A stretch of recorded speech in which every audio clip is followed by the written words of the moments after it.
बच्चों आज हम लोग स्टार्ट कर रहे हैं लिमिट के बाद कंटिन्यूटी का आज पहला लेक्चर है बच्चों। इसमें हम लोग कंटिन्यूटी ऑफ ए फंक्शन पढ़ेंगे और कंटिन्यूटी किसी पॉइंट पर निकालने के लिए ग्राफिकल मेथड का यूज करेंगे और डेफिनेशन का यूज करते हुए कैसे कंटिन्यूटी सॉल्व करते हैं उस पर देखेंगे। तो आज पहला लेक्चर हम लोग का। और देखिए ग्राफिकल अप्रोच क्या होता है कंटिन्यूटी का, ठीक। तो ये function y equal to f x is continuous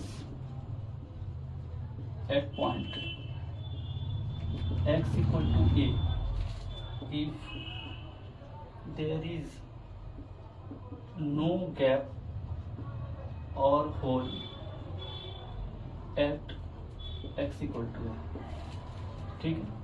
उस पॉइंट पर न गैप होना चाहिए न होल होना चाहिए। मतलब अगर आप कलम से कोई ग्राफ बना रहे हैं तो आपको कलम को लिफ्ट करने का जरूरत नहीं पड़ेगी, कलम को उठाने का जरूरत नहीं पड़ेगी। अगर किसी पॉइंट पर आपको कलम उठाने का जरूरत पड़ रहा है तो इसका मतलब उस पॉइंट पर फंक्शन कंटिन्यूअस नहीं है। कंटिन्यूटी का मतलब ये होता है कि लगातार चलने वाला चीज। जैसे देखिए यहाँ पर अगर हम लोग ग्राफ देखें, जैसे ये एक ग्राफ है, यहाँ पर कोई पॉइंट है x इक्वल टू ए और ये x एक्सिस है और ये y एक्सिस है। मान लीजिए ये कोई फंक्शन है y equal to f x. तो इस पॉइंट पर अगर आप देखें x इक्वल टू ए पर, तो यहाँ का कोऑर्डिनेट हो जाएगा a और f है। तो ये ग्राफ को ड्रॉ करते समय हम लोग को कहीं भी पेन को लिफ्ट करना नहीं पड़ा, ये स्मूथ ग्राफ है। तो a पर फंक्शन कंटिन्यूअस है। यहाँ पर अगर आप देखिए एक दूसरा ग्राफ हम लोग देखते हैं और दूसरा ग्राफ को अगर देखें तो मान लीजिए ये ग्राफ ऐसा है कुछ और यहाँ x इक्वल टू ए है। तो देखिए ये ग्राफ को यहाँ से यहाँ तक लाने के लिए एक बार ये पेन को लिफ्ट कराना होगा, क्योंकि a पर फंक्शन डिफाइन नहीं है। a पर फंक्शन डिफाइन नहीं है, इसीलिए फंक्शन a पर कंटिन्यूअस नहीं है। दूसरा कहानी देखते हैं। मान लीजिए ऐसा है कहीं और एक ऐसा है, ये दोनों मिला के एक फंक्शन है y equal to f x. अगर इस कर्व को देखें तो इस कर्व में x इक्वल टू ए पर फंक्शन का ग्राफ बनाते समय कलम को उठाना पड़ गया है, यानी ये स्मूथ ग्राफ नहीं है। तो x इक्वल टू ए पर फंक्शन कंटिन्यूअस नहीं है, ठीक है। ठीक, तो अब देखते हैं इसमें आगे भी कि इस तरह का फंक्शन को और कैसे जाने पहचाने, ठीक है बच्चों। तो आप इसको लिखिए, हम इरेज कर रहे हैं।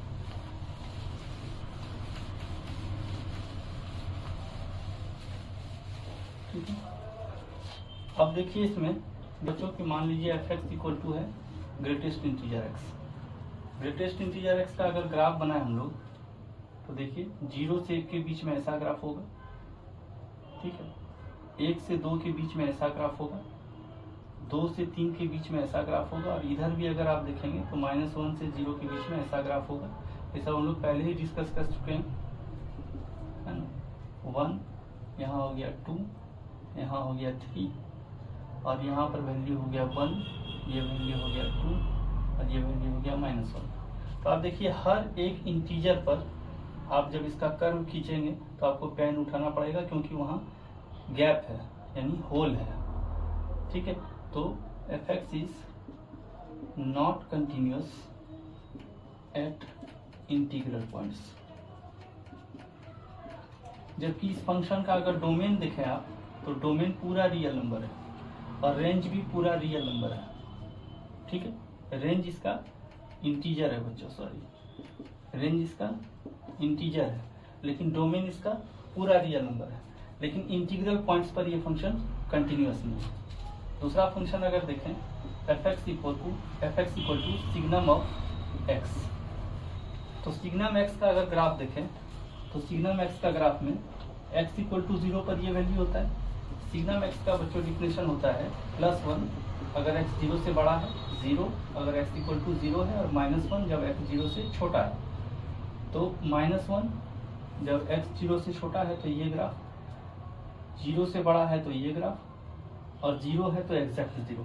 तो तो आप जब भी इस फंक्शन का ग्राफ बनाएंगे तो पहले यहाँ से यहाँ आए, यहाँ पर एक होल हुआ, फिर यहाँ से पेन को उठा के यहाँ करना होगा, फिर यहाँ से उठा के यहाँ करना होगा। तो देख रहे हैं जहाँ पर भी होल है उस जगह पर फंक्शन डिसकंटिन्यूअस है। तो फंक्शन कंटिन्यूअस कहाँ नहीं है, not continuous at x equal to 0। ठीक है, इसी तरह का फंक्शन एक तीसरा देखें, f x equal to fractional part of x. इसका ग्राफ अगर बनाएं तो इसका रेंज क्या होता है, डोमेन तो कुछ भी होता है, डोमेन रियल नंबर, और रेंज जो होता है बच्चों वो 0 से 1 ओपन होता है। तो आप देखिए इसका अगर आप ग्राफ बनाएंगे तो ग्राफ कुछ ऐसा होगा, ठीक है, यहाँ भी ग्राफ कुछ ऐसा होगा, 0 1 यहाँ 2 और इसी तरह चलता रहेगा। तो आप देखिए इसका ग्राफ जब बना रहे हैं तो हर इंटीजर पर ये फंक्शन टूट रहा है। तो क्या है, function is not continuous eight integral points, जबकि इसका डोमेन रियल नंबर है, लेकिन ये फंक्शन कंटिन्यूअस नहीं है इंटीग्रल पॉइंट्स पर। ठीक है बच्चों, अब इस पर हम लोग कुछ रिमार्क्स देखते हैं। इसको आप लिखिए, हम इरेज कर रहे हैं।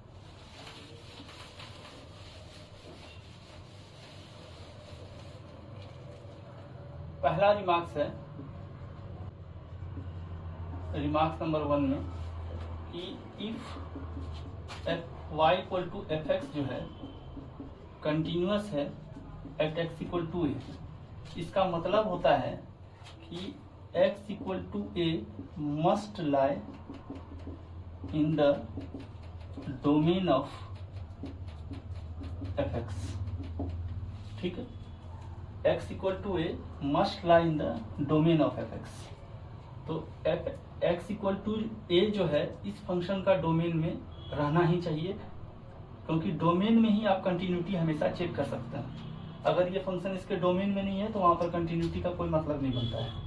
ठीक है, दूसरी बात कि एवरी पोलिनोमियल फंक्शन इज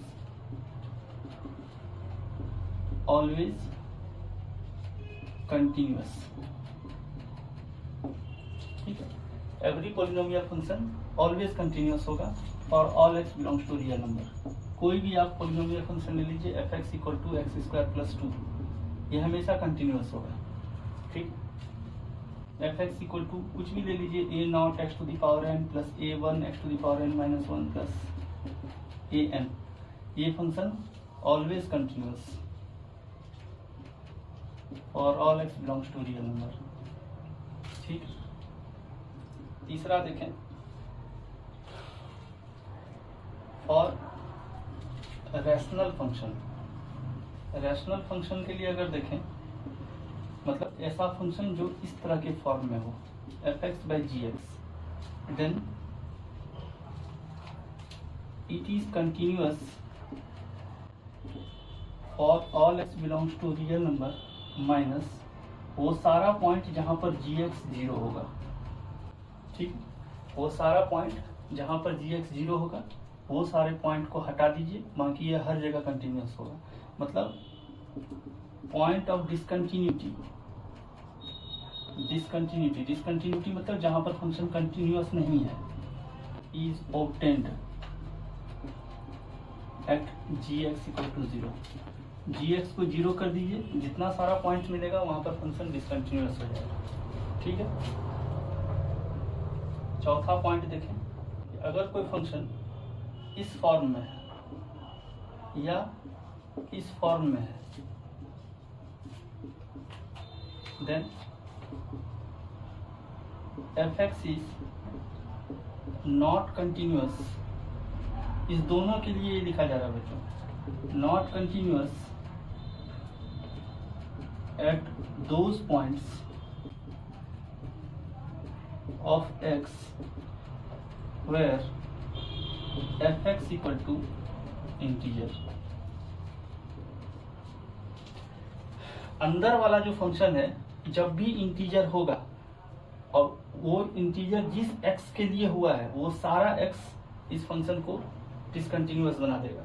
ठीक है, अभी आप इसका ग्राफ देखे थे तो जब भी इंटीग्रल वैल्यू आता था फंक्शन ब्रेक हो जाता था, यानी फंक्शन कंटिन्यूअस नहीं रहता था, उसमें होल आ जाता था। ठीक है, तो उसी तरह फंक्शन कंटिन्यूअस कहाँ नहीं रहेगा, जब अंदर वाला फंक्शन इंटीजर हो जाएगा, जिस वैल्यू ऑफ एक्स के लिए वही value of x point of discontinuity देगा। ठीक है, पांचवा पॉइंट देखते हैं कि अगर कोई फंक्शन है सिग्नम ऑफ एफ एक्स, ठीक है, तो अभी आप देखें तो इस तरह का फंक्शन जो है वो कहाँ पर डिसकंटिन्यूअस होता है, तो फंक्शन इज डिसकंटिन्यूअस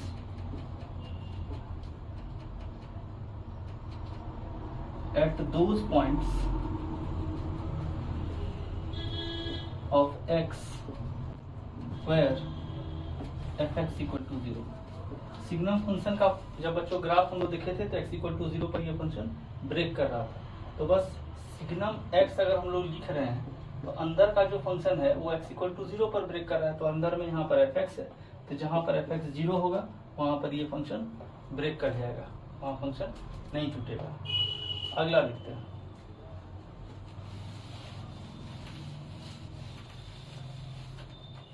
छठा पॉइंट देखते हैं,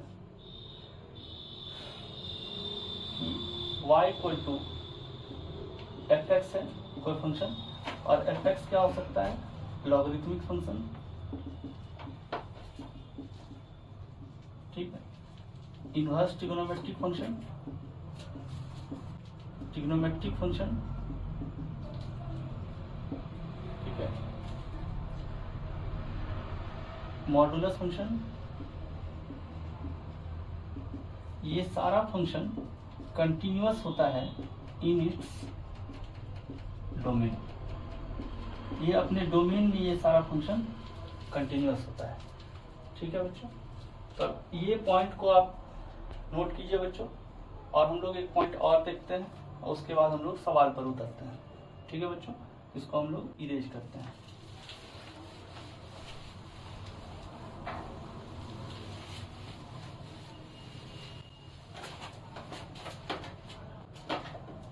अगला पॉइंट देखते हैं बच्चों, सस्पिशियस पॉइंट। ये क्या होता है, a point in the domain of function, एक ऐसा पॉइंट जो फंक्शन के डोमेन में होगा, वेयर, पहली बात, जहां डेफिनेशन ऑफ फंक्शन चेंज होगा।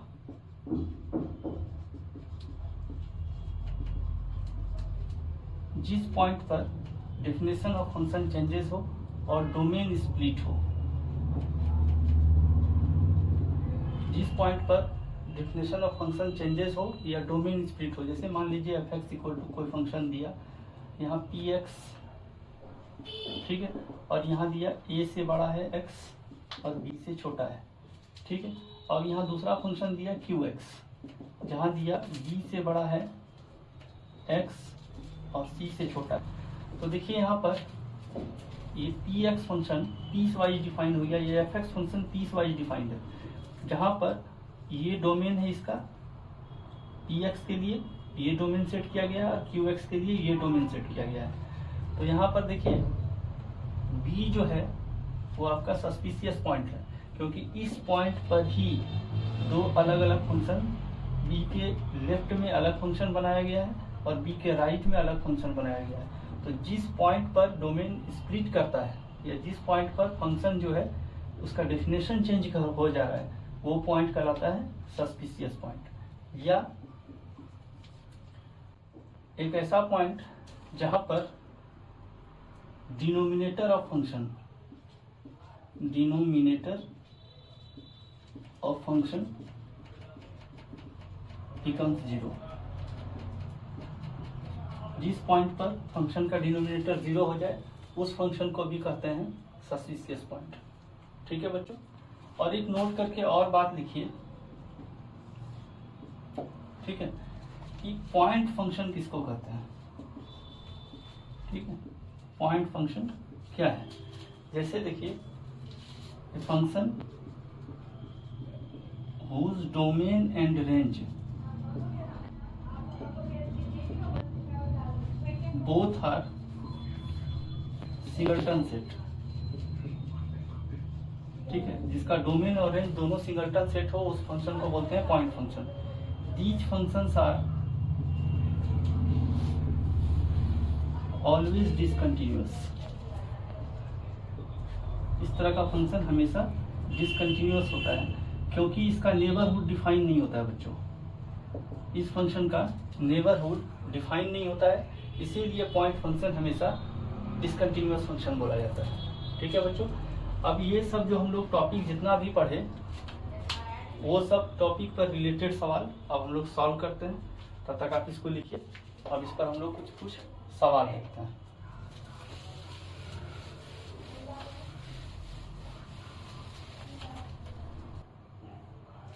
तो सवाल नंबर देखते हैं बच्चों। कुछ यहाँ पर सवाल लिया गया है। अब होता है पहला सवाल, discuss the continuity of f x equal to sine of mod x whole का मॉड। तो आप देखिए y equal to sine of x का ग्राफ हम लोग खींचना जानते हैं। ठीक है, तो साइन ऑफ मॉड एक्स का ग्राफ कैसे खींचते हैं कि आप सबसे पहले साइन एक्स के राइट साइड का ग्राफ खींच लीजिए। तो ग्राफ कुछ ऐसा होगा। ठीक है, -1 से 1 के बीच में, -1 से 1 के बीच में ऐसा ग्राफ होगा। ठीक है बच्चों, इधर भी आगे जाएगा। अब इसी के जैसा y एक्सिस की सिमेट्री एक ग्राफ बना दीजिए आप। ये कुछ ऐसा होगा। ठीक है, ये हो गया साइन ऑफ मॉड एक्स का graph. Sine of mod x का ग्राफ में क्या हुआ, एक्स पहले साइन एक्स का ग्राफ x ग्रेटर देन 0 के लिए बना लीजिए। कोई भी फंक्शन का ग्राफ अगर आपको f ऑफ मॉड एक्स का ग्राफ बोलता है तो इसका मतलब क्या है, एफ एक्स और f of minus x. Mod x का डिफिनेशन टूट रहा है यहाँ पर। तो एफ एक्स और f माइनस एक्स ये दोनों फंक्शन एक दूसरे के y एक्सिस के सिमेट्रिकल होता है। तो पहले आप एफ एक्स का ग्राफ बना लीजिए जब x ग्रेटर देन 0 है, और यहाँ पर क्या है, x लेस देन 0। तो x ग्रेटर देन 0 का ग्राफ आप बना लिए, इसी के जैसा y एक्सिस की सिमेट्री इधर बना दीजिए। ठीक है, अब क्या बोल रहा है, mod of sine of mod x का मॉड। तो अब क्या है, ये नीचे वाला पार्ट को आप उठा दीजिए ऊपर, और ये ऐसा ग्राफ हो गया। यहाँ भी नीचे वाला पार्ट को जो भी था इसको हटा दीजिए और ऊपर कर दीजिए। यहाँ भी वही करना है, और यहाँ वहाँ इसी तरह लेके जाना है। तो देखिए इस फंक्शन का ग्राफ जब आप फाइनली इस पर कलम चलाएंगे तो कहीं भी आपको पेन उठाने का जरूरत नहीं पड़ेगा। इसका मतलब f x is continuous for all x belongs to real number. ठीक है बच्चों, सवाल नंबर दूसरा देखते हैं, discuss the continuity of f x. यहाँ 3 कंडीशन दिया हुआ है और हाफ पर हम लोग को डिस्कस करना है इसका कंटिन्यूटी। तो देखिए इसको ग्राफिकली सॉल्व करने का प्रयास करेंगे। F x equal to x, और कहाँ से कहाँ, 0 से लेके हाफ तक। तो f x equal to x एक स्ट्रेट लाइन होगा बच्चों, और ये 0 से लेके हाफ तक, यानी हाफ पर फंक्शन डिफाइन नहीं है, 0 पर डिफाइन है। x इक्वल टू हाफ पर ये फंक्शन का वैल्यू हाफ है। x इक्वल टू हाफ पर इस फंक्शन का वैल्यू हाफ है। ठीक है, और हाफ से बड़ा और 1 से छोटा में इस वैल्यू का फंक्शन का वैल्यू 1 माइनस एक्स होता है। तो ये फंक्शन है y equal to 1 minus x. इसका अगर आप ग्राफ खींचेंगे तो x plus y equal to 1 होगा, यानी इसका graph x plus y equal to 1 का ग्राफ कुछ ऐसा होगा। इसका आंसर यहाँ लिख देते हैं कि कंटिन्यूअस है for all x belongs to real number. और x plus y equal to 1 का ग्राफ अगर आप खींचेंगे हाफ से बड़ा के लिए, तो देखिए x में 1 और y में 1 बराबर 1 होगा। तो x में 1 यूनिट और y में 1 यूनिट बराबर 1 होगा। ठीक है, तो आपको हाफ से ज्यादा लेना है तो हाफ से ज्यादा लिए। ठीक है, अब ये आप देखिए हाफ से ज्यादा का आप हाफ लेना नहीं है, लेकिन x इक्वल टू हाफ पर ये फंक्शन का वैल्यू हाफ है, यानी कोई एक थर्ड पॉइंट यहाँ पर आके इसको कंटिन्यूअस कर रहा है। इसका मतलब एफ एक्स जो है कंटिन्यूअस है at x equal to half. जैसे ये फंक्शन को कीजिए बच्चों, यहाँ पर समझने का प्रयास कीजिए कि ये डॉट पहले आप दे दीजिए, शुरू में ये डॉट आप दे दीजिए, ठीक है। अब दूसरा फंक्शन ऐसा डिफाइन हो गया है कि x इक्वल टू हाफ पर ये हाफ हो चुका है, यानी ये पॉइंट यहाँ आ चुका है, तो ये तो फिल हो गया। अब दूसरा ग्राफ जब आप खींचिएगा 1 माइनस एक्स का, तो हाफ से बड़ा है, ठीक है, हाफ से बड़ा, और 1 से छोटा, तो हाफ से बड़ा और 1 से छोटा, मतलब यहाँ तक, सॉरी इंक्लूड है 1। तो आप देखिए ये वाला जो गैप है वो भरा चुका है, तो फंक्शन यहाँ वहाँ कंटिन्यूअस है। तो मतलब ये फंक्शन जो है x इक्वल टू हाफ पर कंटिन्यूअस हो चुका है, ठीक है बच्चों। सवाल नंबर 3 देखते हैं बच्चों, क्या है, discuss the continuity of fx बराबर 2 माइनस 2x 2 और x स्क्वायर प्लस 2। तो सबसे पहला फंक्शन है fx equal to 2 minus 2x जहाँ x लेस देन 0 है। तो ये देखिए ओरिजिनल में है minus 2x plus 2 mx plus c। इसका अगर ग्राफ हम लोग बनाने का प्रयास करें तो m निगेटिव है और c प्लस है, तो ऐसा ग्राफ कुछ होगा जहाँ इसको अगर 0 y को 0 करेंगे तो एक्स एक्सिस का कटिंग पॉइंट मिलेगा और वो होगा 1 0। इसको आप 0 कर दीजिए, x का मान 1 आएगा। लेकिन आपको एक फंक्शन लेना कहाँ है, x लेस देन 0, यानी 1 पर यहाँ पर एक होल आएगा और 1 0 से छोटा के लिए ग्राफ बनाना है, 0 से छोटा के लिए हो गया। अब ये ग्राफ पर जो होल है, अगर इसके आगे वाला कोई फंक्शन इस होल को भर देता है तो ये फंक्शन कंटिन्यूअस हो जाएगा ग्राफिकली। तो x इक्वल टू 0 पर, जैसे यहाँ पर x इक्वल टू 0 रखते तो ये 2 हो जाता है, लेकिन अभी तो ये 2 लेना नहीं है क्योंकि x लेस देन 0 के लिए है। लेकिन अगला फंक्शन जो डिफाइन आपको दे रहा है वो x इक्वल टू 0 पर 2 ही है, तो ये होल भर गया बच्चों, ठीक है।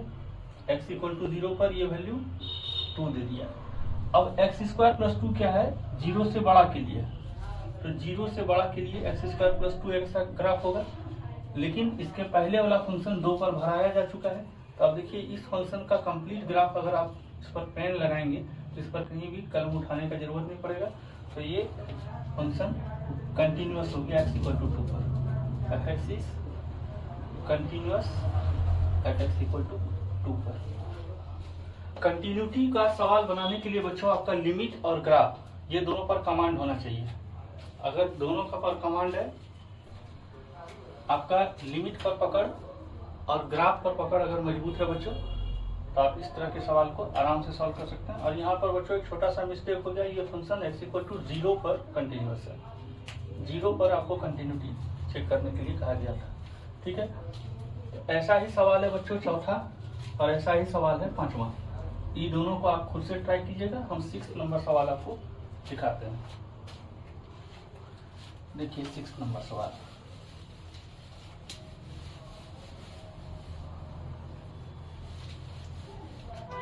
अब देखिए इस फंक्शन का कंटिन्यूटी के बारे में डिस्कस करने के लिए कहा गया है।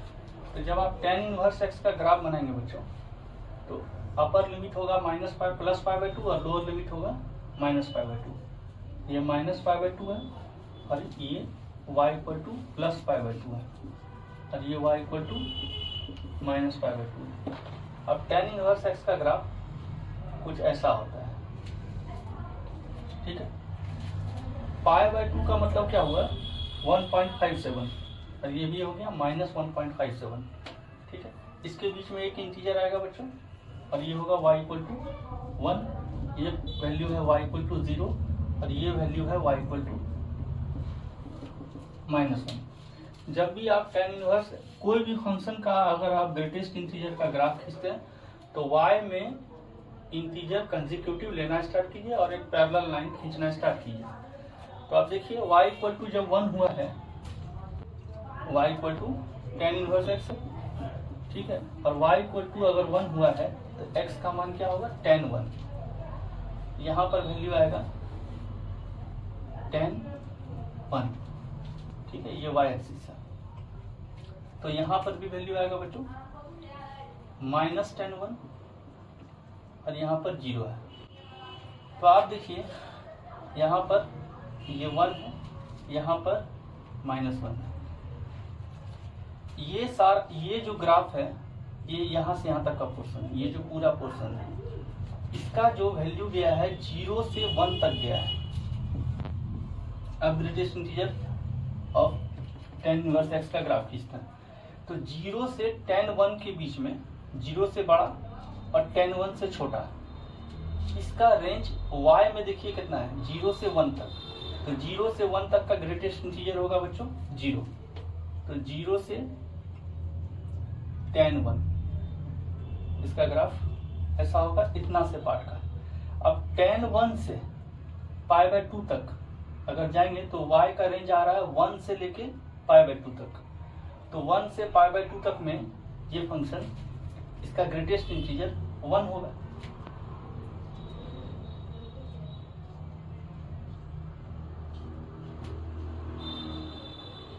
इसका वैल्यू 1 होगा। ठीक, अब आगे बढ़ते हैं। 0 पर तो 0 ही है। अब देखिए इतना सा पार्ट का, ये पार्ट क्या है, -1 से 0 के बीच में है, -1 से 0 के बीच में है। यहां पर लिख लीजिए आप पहले x का मान -tan 1, माइनस मतलब 0 से छोटा का ग्रेटेस्ट इंटीजर क्या होगा, -1 होगा। तो -1, फिर बोल रहा है -1 से छोटा का, -1 से y में छोटा नंबर दीजिए, उसका ग्रेटेस्ट इंटीजर क्या होगा बच्चों, -2 होगा।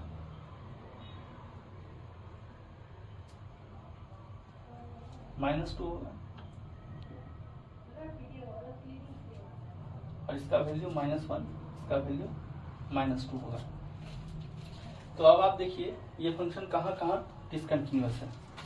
तो यहाँ पर देखिए, यहाँ पर एक होल बना, एक होल यहाँ बना और एक होल यहाँ बना। तो fx is discontinuous at x = 0 पर, tan 1 पर और -tan 1 पर। ये फंक्शन का पॉइंट ऑफ डिसकंटिन्यूटी हो गया बच्चों। और ये हुआ graph greatest integer of tan inverse x का। ठीक है बच्चों, अगला सवाल देखते हैं बच्चों। इसलिए हम बार बार बोल रहे हैं कि अगर आपको जो है कंटिन्यूटी जो है थोड़ा एडवांस लेवल का चाहिए, थोड़ा बेस लेवल का अगर कंटिन्यूटी बनाना है तो आपको थोड़ा ग्राफ पर पकड़ होना चाहिए और लिमिट पर पूरा पकड़ होना चाहिए। बस यही दोनों चीज का एप्लीकेशन कंटिन्यूटी में आता है। ठीक है, तो देखते हैं अगला सवाल।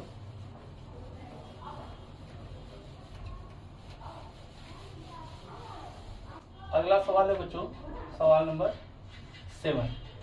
तो y = डिफाइन किया गया है t² + t mod t और x = डिफाइन किया गया है 2t - mod t, जहां t belongs to real number. ठीक है, अब fx का कंटिन्यूटी चेक करना है at x = 0 पर। तो यहाँ देखिए पहला केस होगा कि t > 0। t > 0 हुआ है तो mod t का मान t हो जाएगा। mod t का मान अगर t हो गया है तो x का मान क्या हो जाएगा, 2t - t यानी t।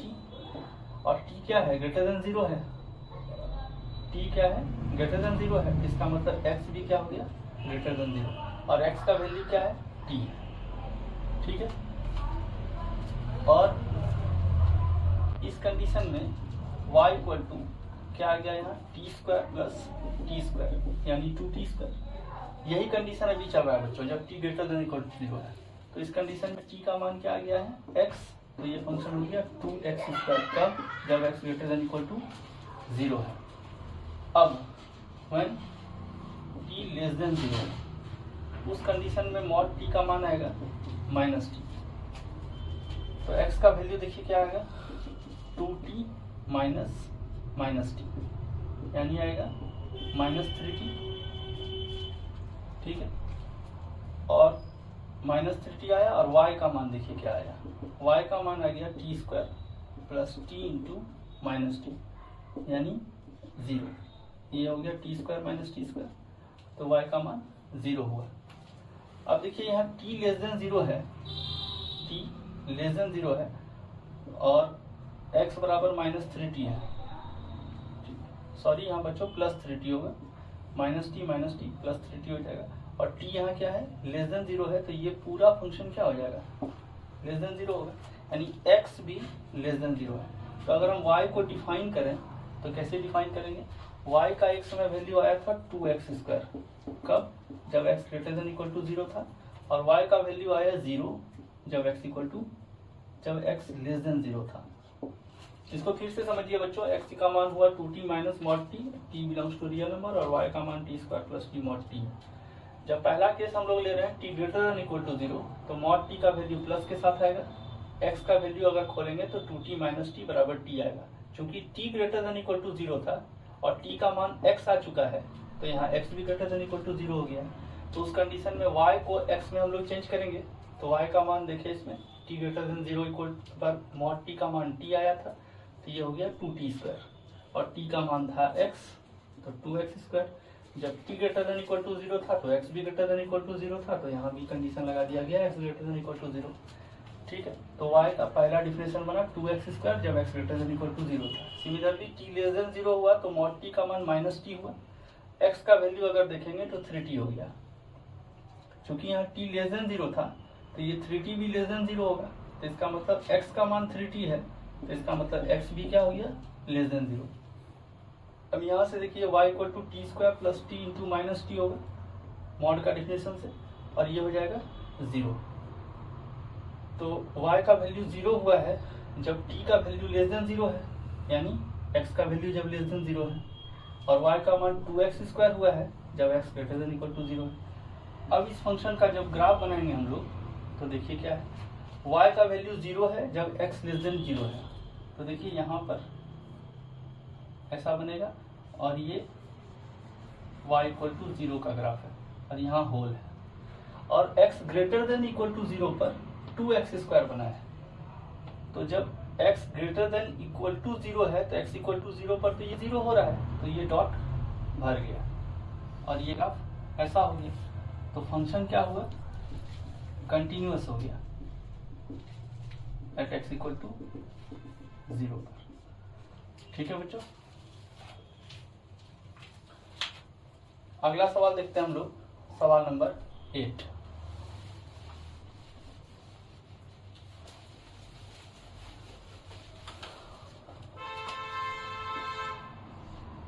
f(x) इक्वल टू दिया हुआ है √1/tan inverse x² minus 4x plus 3। ठीक है, then f(x) is continuous, 4 option दिया हुआ है।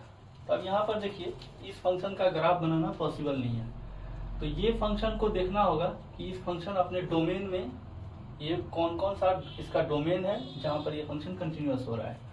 ठीक है, तो सबसे पहली बात, ये px/qx का फॉर्म है, साथ में रूट भी है, तो ये फंक्शन 0 नहीं होना चाहिए, और साथ में 0 नहीं होने के साथ साथ ये function greater than equal to 0 होना चाहिए, क्योंकि रूट के अंदर है। तो इसका मतलब फॉर डोमेन ये क्या होना चाहिए, tan inverse x² minus 4x plus 3 greater than 0। इसका मतलब x² माइनस 4x प्लस 3 क्या होगा बच्चों, greater than equal to 0, greater than 0 होगा। इसको सॉल्व करेंगे, साइन स्कीम लगाएंगे, ग्रेटर देन 0 होगा। यहाँ पर वैल्यू लीजिए आप 1 और 3, पॉजिटिव, नेगेटिव और पॉजिटिव। तो इसका डोमेन कहाँ हुआ, डोमेन बिलोंग्स टू हुआ -∞ से 1 यूनियन 3 से इन्फिनिटी।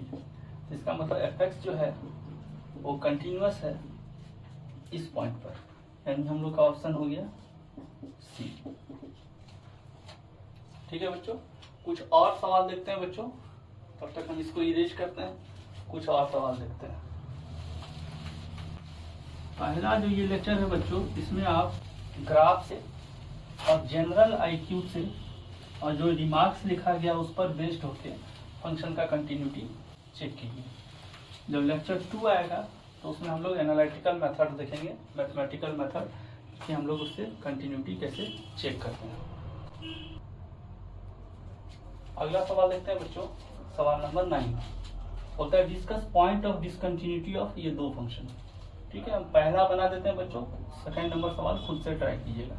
तो सबसे पहले इस फंक्शन का डोमेन देखें। ठीक है, इस फंक्शन का अगर डोमेन देखेंगे तो ये फंक्शन लिखा हुआ है 1 minus x plus x minus 1 plus 3। इस फंक्शन का अगर डोमेन देखें तो 1 minus x greater than equal to 0 और x minus 1 less than equal to 0। यहाँ से देखिएगा तो x less than equal to 1 होगा और sorry 1 minus x greater than equal to 0 और x माइनस 1 भी यहाँ ग्रेटर देन इक्वल टू 0 होगा बच्चों। तो यहाँ पर हो जाएगा क्या, x less than equal to 1 और यहाँ पर हो जाएगा x greater than equal to 1। इस दोनों फंक्शन का अगर डोमेन का इंटरसेक्शन लेंगे आप, तो डोमेन क्या हो जाएगा फंक्शन का, सिर्फ सिंगलटन सेट यानी 1, यानी ये फंक्शन पॉइंट फंक्शन है बच्चों, यानी एक पॉइंट फंक्शन है। और इसका रेंज क्या हो जाएगा बच्चों, इसका रेंज भी सिंगलटन सेट होगा। ठीक है, यहाँ अगर आप 1 भरिएगा डोमेन में, सिर्फ आप सिंगल वैल्यू भर सकते हैं 1, तो ये 0 हो जाएगा, ये 0 हो जाएगा, बचेगा 3, तो रेंज इस फंक्शन का होगा 3। ठीक है, तो डोमेन और रेंज दोनों सिंगल सिंगल सेट है, इसका मतलब ये पॉइंट फंक्शन है। यानी इस फंक्शन को सिर्फ आप x इक्वल टू 1 पर एक वैल्यू 3 दे सकते हैं, बस 1 और 3 यही इसका एक पॉइंट आएगा। इसके नेबरहुड में कोई फंक्शन डिफाइन नहीं है। ठीक है, इस फंक्शन के डोमेन में सिर्फ एक ही पॉइंट डिफाइन है, वो है 1 3। इसके नेबरहुड में कोई फंक्शन है नहीं, इसका मतलब ये function f(x) is discontinuous at x equal to 1। ठीक है, x इक्वल टू 1 पर ये फंक्शन डिसकंटिन्यूअस है। जो भी पॉइंट लेते हैं बच्चों, वो डोमेन में होने के साथ साथ उस फंक्शन का ग्राफ इस डोमेन के नेबरहुड में होना चाहिए। ये बहुत इंपॉर्टेंट बात है। अगर x इक्वल टू 1 कोई पॉइंट ले रहे हैं, x इक्वल टू 1 के नेबरहुड में, या तो लेफ्ट हो या तो राइट हो, दोनों में से कोई एक हो या दोनों हो, कोई दिक्कत नहीं है। या तो लेफ्ट नेबरहुड में ग्राफ होना चाहिए, या तो राइट नेबरहुड में ग्राफ होना चाहिए, या दोनों में कर लीजिए तो कोई दिक्कत नहीं है, लेकिन किसी एक में होना चाहिए। लेकिन ये फंक्शन सिर्फ एक पॉइंट फंक्शन है, इसके लेफ्ट में और राइट में फंक्शन का कोई अता पता ही नहीं है। तो सिर्फ यहाँ पर फंक्शनल वैल्यू ही आपको मिल रहा है, लेफ्ट और राइट में कोई भी आपको मिल नहीं रहा है। इसका मतलब इसके नेबरहुड में ये फंक्शन डिफाइन नहीं है, यानी ये फंक्शन डिसकंटिन्यूअस है। ठीक है, बी नंबर सवाल आप खुद से ट्राई करेंगे बच्चों। सवाल नंबर 10 देखते हैं। 10 में हम पहला सवाल देख रहे हैं। देखिए ये फंक्शन जो है f(x) 1/2 sin x माइनस 1। इस फंक्शन का कंटिन्यूटी चेक करने के लिए सबसे बढ़िया तरीका, क्योंकि ये रैशनल फंक्शन है, तो देखिए ऐसा पॉइंट जहां पर ये अगर डिनोमिनेटर 0 होगा वहां पर फंक्शन डिसकंटिन्यूअस होगा। तो for point of discontinuity 2 sin x minus 1 क्या होना चाहिए, 0 होना चाहिए, यानी sin x क्या होना चाहिए, हाफ होना चाहिए। तो आप sin x का ग्राफ बनाइए। ठीक है, और y इक्वल टू, यहाँ y equal to sin x बनाए और y इक्वल टू हाफ बनाए। ठीक है, तो हाफ एक यहाँ होगा, एक यहाँ होगा, यानी साइन हाफ कहाँ पर होता है, π/6 पर, और दूसरा पॉइंट है पाई, तो पाई से π/6 पहले, ये हो जाएगा 5π/6। और साइन एक्स पीरियोडिक होता है 2π का। अब इस तरह का ये बार बार आएगा, इधर भी अगर कहीं पर अगर आप देंगे तो ये सारा पॉइंट यहाँ भी करस्पॉन्डिंग कुछ न कुछ आएगा, यानी ये पीरियोडिक चलता जाएगा। तो आपका क्या कंडीशन हुआ, ये x इक्वल टू 2nπ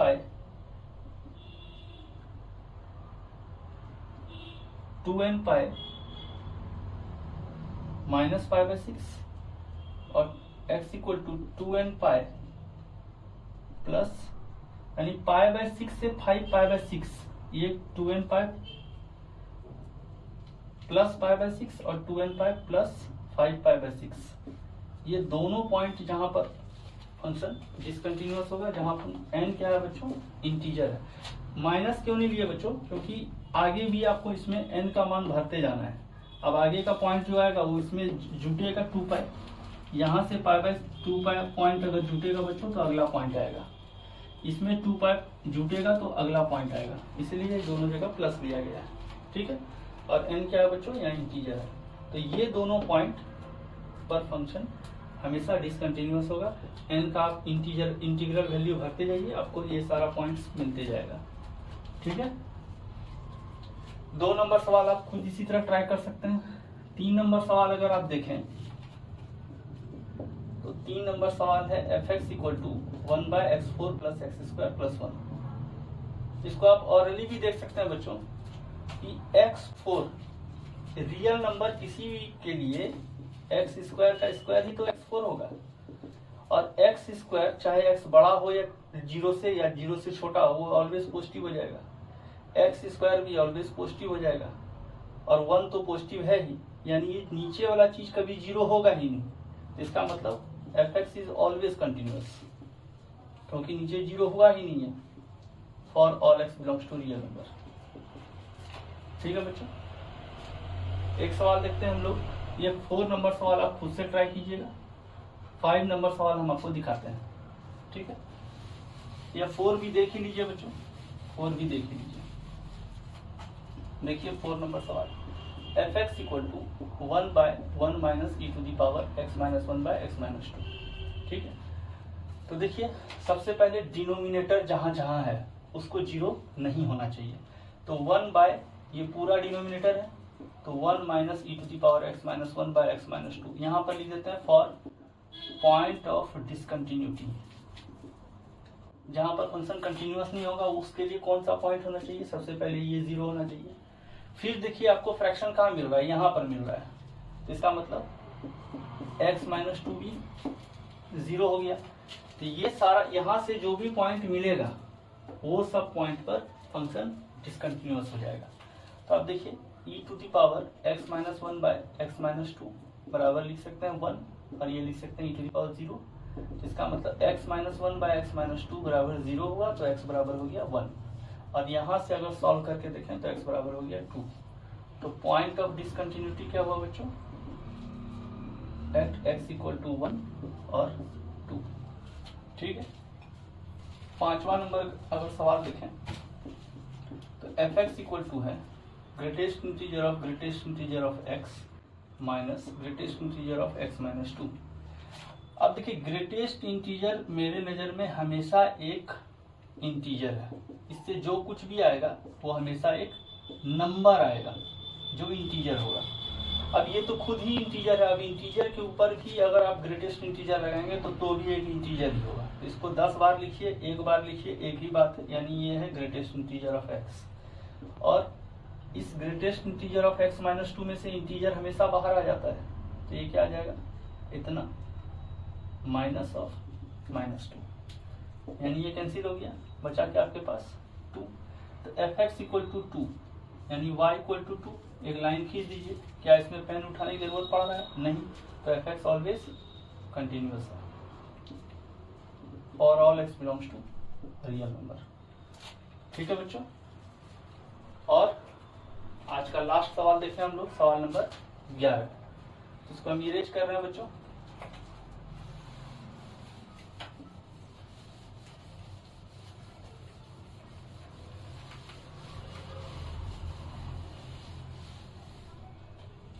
अगला सवाल है f x equal to ln x into signum of fractional part of x minus half. अब ये चेक करना है 1 से 3 के बीच में। जनरली ये टॉपिक पढ़ाया जाता है बच्चों continuity in A close interval, open interval उसमें, लेकिन हम लोग अभी इसको चेक करने का प्रयास करते हैं इस सिंपल तरीका से कैसे सोचें। ठीक है, तो ln x का अगर आप ग्राफ खींचेंगे तो ग्राफ कुछ ऐसा होगा, और यहाँ पर होगा 1 0। ठीक है, 1 0 होगा। अब देखिए अगर x इक्वल टू ई आप लेते हैं, x में वैल्यू ले रहे हैं आप e, तो x में e लीजिएगा तो y का वैल्यू मिलेगा 1, ln e 1 होता है। ठीक है, अब x में अगर आप लेंगे ई स्क्वायर तो वैल्यू आपको मिलने वाला है 2, ln ऑफ ई स्क्वायर होगा, 2 आगे आ जाएगा, ln ऑफ ई 1 होता है तो 2 इंटू 1 2 हो गया। अब ई स्क्वायर का वैल्यू लगभग 9.85 होगा। ठीक, तो 9.85 से तो ये कम ही होता है, ई का वैल्यू 2.71 होता है, उसमें उस हिसाब से अगर आप गुना कर देंगे तो लगभग 9.85 के लगभग होगा, है ना। तो यह 3 से बड़ा होगा कुछ, ई का वैल्यू 2.7128 होता है, यानी 2.7 होगा। इसको 2 बार गुना कर लीजिए, 2.7 इंटू 2.7 लगभग देख लीजिए कितना होता है,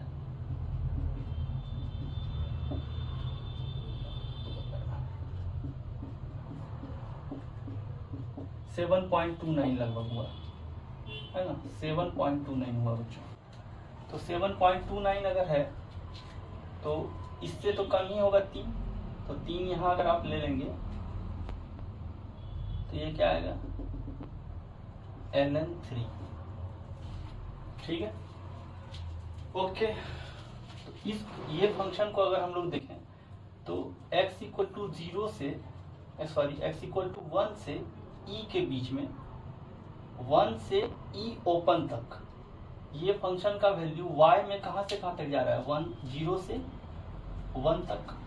अगर हम 1 से बड़ा लें x और e से छोटा लें बच्चों, ठीक है, तो फंक्शन तो ये इंक्रीजिंग है क्योंकि ln x का ग्राफ है, y equal to ln x का ग्राफ है। तो इसका मतलब ln 1 से बड़ा ln x और छोटा ln e से। ठीक है, ln 1 का मान 0 हुआ, ये हुआ ln x और छोटा हो गया 1 से। अब 0 से 1 तक के बीच में जो भी फंक्शन है उसका ग्रेटेस्ट इंटीजर क्या होगा 0। अब ये अगर 0 हो गया है, 0 के साथ कुछ भी ये आएगा वो तो 0 ही होगा। तो fx का वैल्यू 0 हुआ है जब आप x का मान 1 से बड़ा और e से छोटा लिए हुए हैं। ठीक, अब e से 3 तक के बीच देखते हैं। तो e से e स्क्वायर तक जाएंगे तो 1 से 2 के बीच में मिलेगा। यहाँ से यहाँ के बीच में कोई भी वैल्यू जाएगा तो 1 से बड़ा ही मिलने वाला है। तो e से 3 के बीच में जाएंगे तो भी 1 से बड़ा ही मिलेगा स्लाइटली। ठीक है, तो अब देखते हैं जब 1 से बड़ा है x और 3 से e से बड़ा है x और 3 से छोटा है, उस केस में जो ln x होगा, इस केस में जो ln x होगा वो क्या होगा 1 से बड़ा और 2 से छोटा होगा। यानी इस केस में ln x का ग्रेटेस्ट इंटीजर क्या देगा 1 देगा। अब यहाँ देखिए e से बड़ा और 3 से छोटा, e का वैल्यू होता है 2.7 के लगभग। ठीक है, 2.7 का 2.7 से 3 तक के बीच, ठीक है, 2.7 से 3 के अंदर कितना फ्रैक्शन आएगा 2.7 से 2.8 2.9 जो भी आएगा 2.9999 तक आएगा। 2.999 कुछ भी आ जाए और यहाँ -0, इसका फ्रैक्शनल पार्ट क्या आएगा 0.99, मैक्सिमम वैल्यू आएगा 0.9 का बार रेकरिंग, उसमें 0.5 जाएगा, 0.5 जाएगा, 0.5 या 0.5 का फ्रैक्शनल पार्ट हो गया बच्चों 0.5, यानी एक प्लस क्वांटिटी आ गया।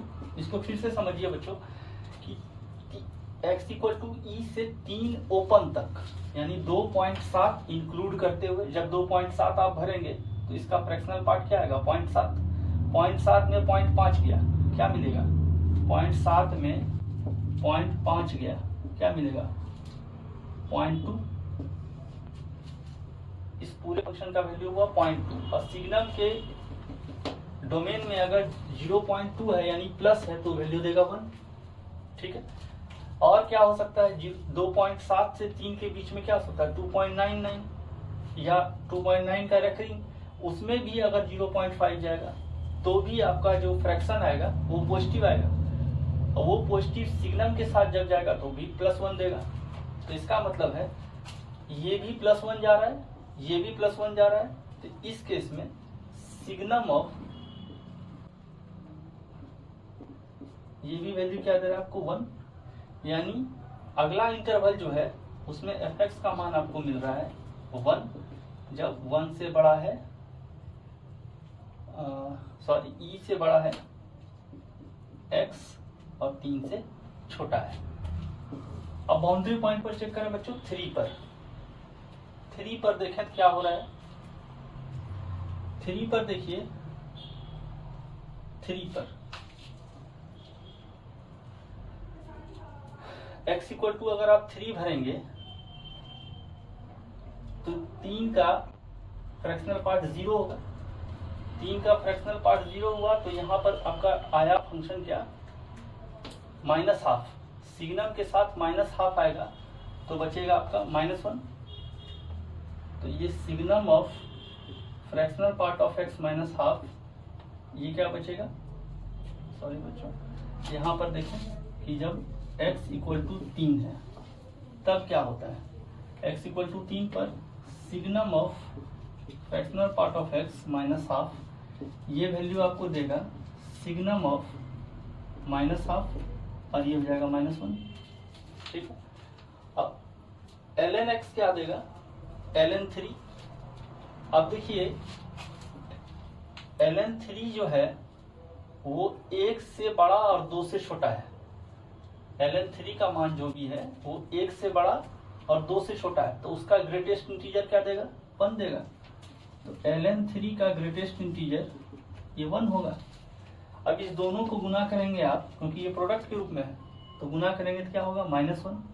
इसका मतलब उस केस में fx का मान जो हो रहा है आपको -1 हो रहा है, कब, जब x = हो रहा है 3। तब इस सब का कंबाइंड अगर आप ग्राफ खींचें तो ग्राफ कुछ ऐसा आपको मिलने वाला है। देखिए 1 से e के बीच में fx का मान 0 है, ठीक है। 1 से x = 1 से x = e के बीच में इस फंक्शन का वैल्यू 0 है, ठीक। e से 3 के बीच में fx का मान 1 है, e से 3 के बीच में fx का मान, और ये 3 ओपन है, इसका वैल्यू 1 है, ठीक है बच्चों। और 3 पर इसका वैल्यू -1 है, 3 पर इसका वैल्यू -1 है।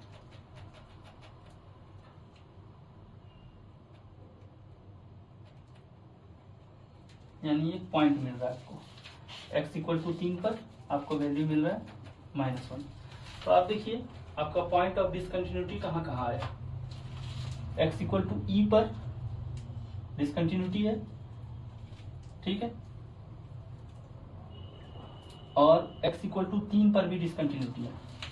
तो fx is discontinuous at x = e और 3, ठीक है बच्चों।